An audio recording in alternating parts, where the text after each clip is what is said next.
prospects. Kirsty McCabe is here. Hello. Hello, Jane. I'd love one of those cars to look over the UK.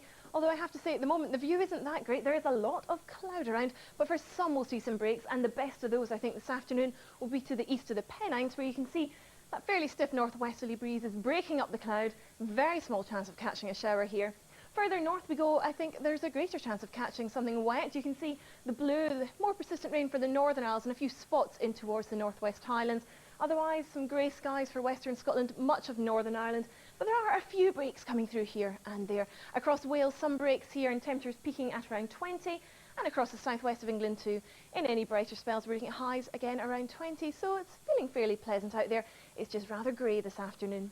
Towards London, our top temperature 22, and you can see at times though that cloud's still thick enough for the odd spot of light rain or drizzle towards East Anglia, say.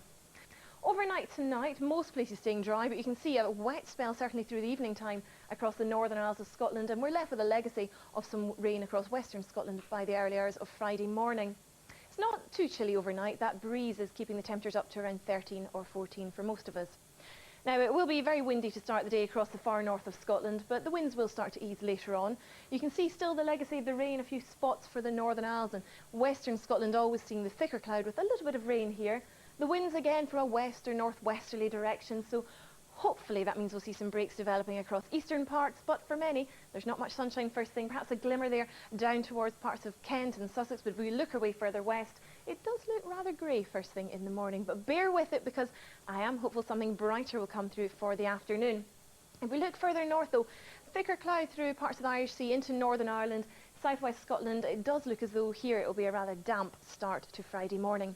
And the cloudier, damper conditions will edge southwards through the day in towards northern parts of England. Otherwise, hopefully brightening up for many parts of Scotland and further south too across England and Wales. Hopefully some bright or sunny spells developing.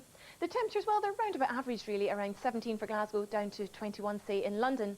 The all-important weekend forecast then for England and Wales, it's not too bad. We're going to be chasing that cloud around, but hopefully staying dry and some sunny spells. Further north though, a band of rain sinking its way in towards northern Scotland, and that will work further south across Scotland.